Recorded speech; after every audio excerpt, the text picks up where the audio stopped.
Quem são os suspeitos? E de que trata esse filme? É sobre investigação? É sobre psicopatas? Alô, velhinho, eu sou o Ender, canal Produzindo, lugar onde eu comento filmes na visão de quem cria, na visão do roteirista. E esse filme foi uma indicação de um amigo que normalmente assiste filmes muito bons. E certamente entrou pra minha lista esse filme e com uma boa expectativa eu já fui assistir ele, sabendo que sim, seria um filme bom. E ele é, portanto, um filme de investigação complexo. Ele é muito complexo porque ele já te dá de início ali a nossa questão, mas não tem como a gente adivinhar como tudo vai se solucionar ou se não vai se solucionar até que chegue o fim. Então tem toda uma trama muito bem tramada, que é um filme muito interessante para assistir e pra gente comentar hoje.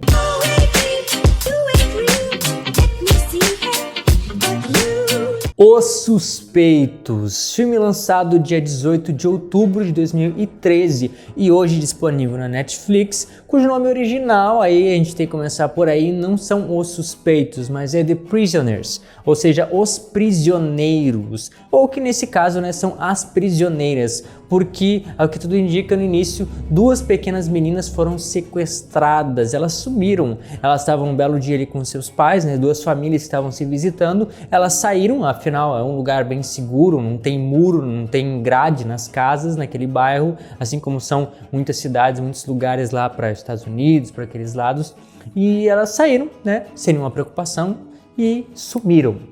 Tinha apenas um trailer muito suspeito na esquina daquela casa e essa é a primeira aposta deles, foi aquele cara. Não podia ter mais ninguém, eles certamente conheciam o bairro, certamente sabiam quais eram as possibilidades e a única coisa estranha e diferente que tinha ali era aquele trailer. E ali era quem?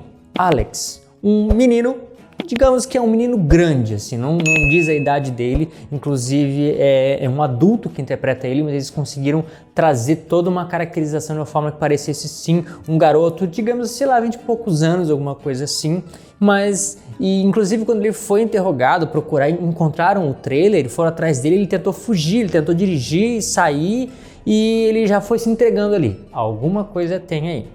Só que depois de interrogar a gente vê que na verdade esse garoto ele tem uma mentalidade de 10 anos, de um garotinho menor que tá ali simplesmente por curiosidade, passando tempo, e isso foi muito fantástico. Porque é uma característica que eles colocaram na história que tornou a história muito mais peculiar, muito mais interessante e difícil de se solucionar, porque assim, poxa, é alguém adulto, responsável, mas que tem uma cabeça de uma criança. Pode ter sido ele, pode ter sido. Que afinal crianças fazem besteiras, mas e se não foi? Ele disse que não foi. A gente tem que acreditar e investir e investigar para ver quem é o dito sequestrador das duas meninas que sumiram e realmente não reapareceram. E assim, além dos pais, é chamada a polícia e um detetive, o detetive Locke, que a gente vê no profundo do olho dele que existe ali uma dedicação, uma concentração, porque afinal ele é um detetive conhecido por solucionar todos os seus casos, né? E esse é um caso difícil, mas que só exige mais dele, que é interpretado por, aí já vem um detalhe a se ressaltar, né? Todo o elenco foi muito bem selecionado, muito bem elencado para esse filme,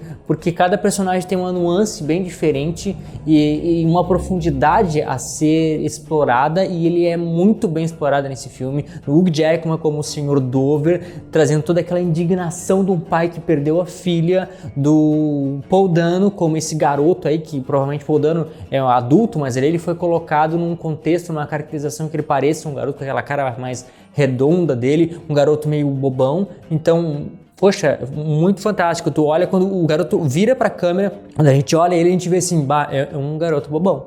E ele conseguiu se transformar num garoto bobão.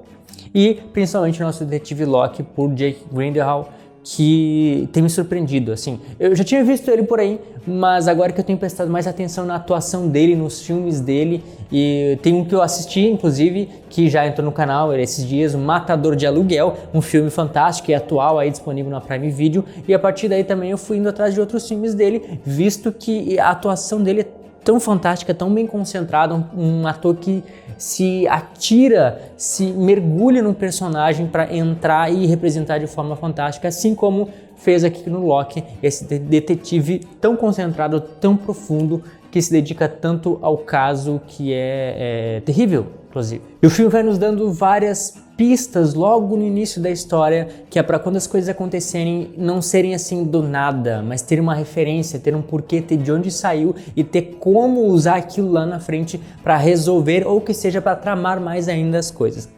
Como, por exemplo, o apito. A menininha, né, uma das garotas que foi sequestrada, ela perdeu um apito que o pai dela deu para ela, que é um apito vermelho usado para emergência. Ele certamente disse para ela, ó, se estiver em perigo, acione esse apito, assopra que eu vou escutar, vou entender e vou ir atrás de ti. Então ela perdeu esse apito e ela saiu com essa amiguinha dela para procurar. Então foi aí que deu a treta, né? Quando elas saíram para procurar. E a gente descobre só lá no final do filme que elas encontraram o apito. Mas enfim, a gente vai voltar na questão do apito. Então o apito é uma das coisas, a musiquinha que elas cantam ali de Natal logo no início, que é utilizada mais pra frente, no momento em que o Alex sai pra rua cantarolando aquela música. E aí assim, quem tava ali, o Sr. Dover, pronto, com sangue no olho para capturar o cara e torturar mais pra frente, que a gente vai ver. Mas é uma referência que foi dada antes, que quando chegou a hora eles usaram esse elemento. Outra também é da casa antiga, que logo no início o filho fala, por que tu não aluga a antiga casa que tu herdou do vovô, a coisa? Não, a casa tá destruída, vai gastar muito dinheiro para poder reformar. Então já foi dada a referência antes dessa casa que seria usada mais para frente.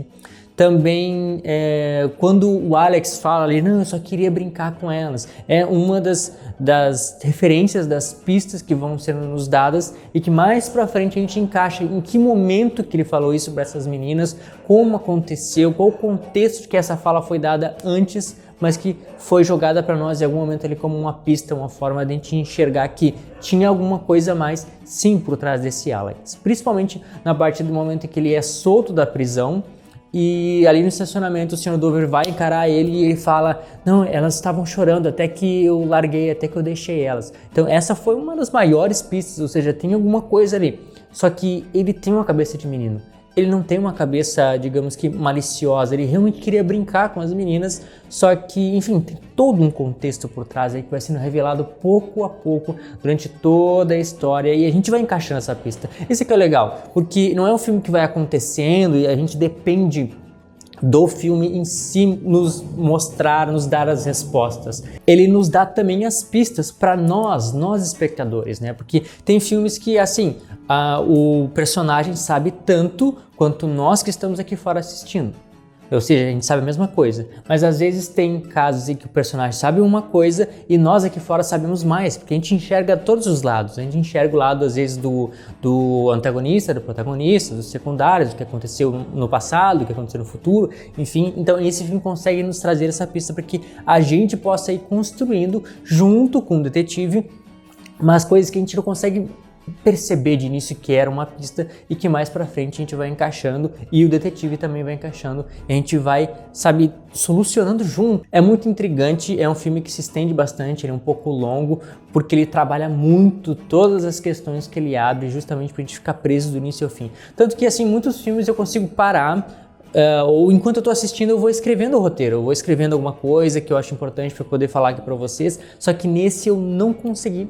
Eu escrevi algumas coisas no início, depois eu parei e disse assim, não, depois eu escrevo. Tanto que eu tive que repassar o filme depois, eu não reassisti, mas eu fui passando partes em partes para eu poder ir lembrando, escrevendo e montando esse roteiro para poder trazer aqui, porque ele te prende muito, eu não consegui escrever durante a primeira vez que eu assisti, né? Porque ele é muito bom mesmo. Já aproveita, velhinho, que tu assistiu o vídeo até aqui e também comenta aqui embaixo o que tu tá achando, curte o vídeo, assiste até o final que vai me ajudar bastante e assiste todos os outros vídeos que temos aqui aos domingos comentando trailers, às terças comentando filmes antigos e às sextas filmes atuais, aqueles que saem nos cinemas, nos streamings, me ajuda aí e assiste até o final. Alex Barry, então, aquele menino, né, bochechudo, que é o nosso principal suspeito, ele quando criança, foi dito aí na história, ele também foi sequestrado por algum cara que estava na esquina com um trailer.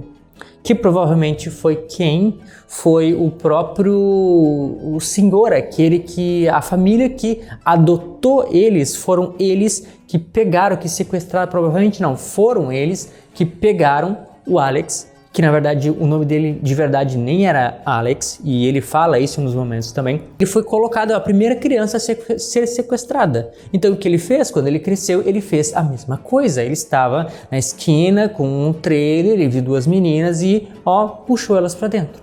Então existe uma sequência aí que é dada por a parte de acontecimentos da infância, de traumas, de problemas que aconteceram antes, que estão simplesmente se repetindo. O corpo no porão da casa do padre que foi encontrado ali pelo detetive era quem? Era esse sequestrador que pegou ele, que se tornou tipo um pai adotivo e que começou toda essa história. A questão é que a nossa investigação ela tem dois lados. Ela tem um lado do detetive que está certinho, seguindo pista por pista, mas também tem um lado do Sr. Dover, um dos pais que literalmente enlouqueceu porque ele ouviu aquela frase do garoto que disse que sim, elas choraram, eu estava com elas, então ele pensou, eu preciso arrancar uma confissão dele e descobrir por mim mesmo, pelas minhas próprias mãos, onde elas estão e resgatar a minha filha e também a amiguinha dela, que é filha de um amigo dele. Então ele enlouqueceu, só que ele avançou os limites da humanidade, ele torturou o cara de uma forma que não seria possível alguém conseguir fazer isso sem remorso, sem sair chorando depois,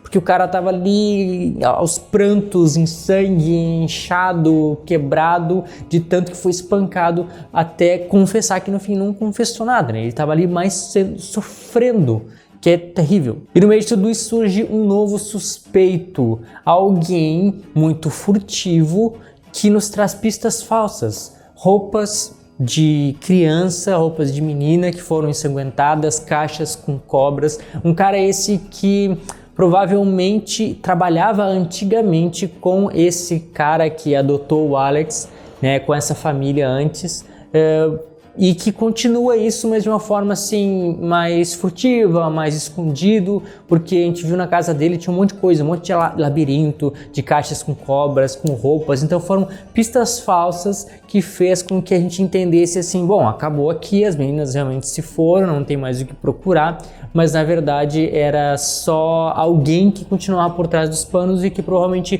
não sabia de nada disso que tinha acontecido. E essa ligação aí das cobras faz essa ligação com esse carinha que faleceu aí também, né, o antigo pai do Alex, justamente porque a mulher falou num dado momento que teve um acidente que a gente teve quando o Alex teve quando ele era criança, com cobras e tudo mais. Então essas cobras, que eu não entendi bem o porquê dessas cobras, não entendi bem como funcionava essa ligação antes, fazia parte da rotina desses caras que faziam sequestros de crianças, né? Na sequência também a gente vê o tal do labirinto. O que significa o labirinto?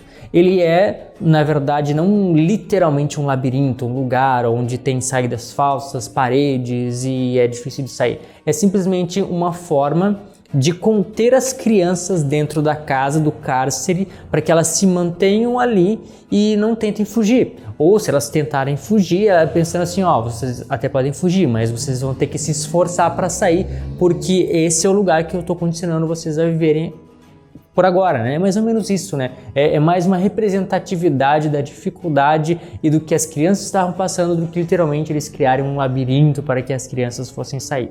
Ou não saindo. A narrativa é tensa o tempo todo porque a gente nunca sabe se aquela pista é uma pista verdadeira, se ela tá nos levando num rumo certo, a família tá ali sofrendo, o Alex tá sendo espancado cada vez mais, porém a gente vê que o detetive tá avançando, está conseguindo progredir o caso de pista em pista, por mais que às vezes pareça que não vai chegar a algum lugar nenhum, mas é sim mais alguma coisa. Então a gente fica nessa tensão toda e até descobrir a verdadeira verdade, né? Onde a gente vê que a senhora, a mãe adotiva do Alex, ela não digamos confessa, mas ela fala, né, entre partes aqui e ali, que o Alex foi então o primeiro, que eles perderam, o casal, ela e o marido dela perderam o filho deles, e com isso eles ficaram muito deprimidos. E o que eles começaram a fazer? Eles sequestraram uma criança, que foi o Alex, que deixou ali com elas, e depois eles seguiram, principalmente o marido, que confessou para o padre que ele tinha sequestrado 16 crianças, e que ele faria mais,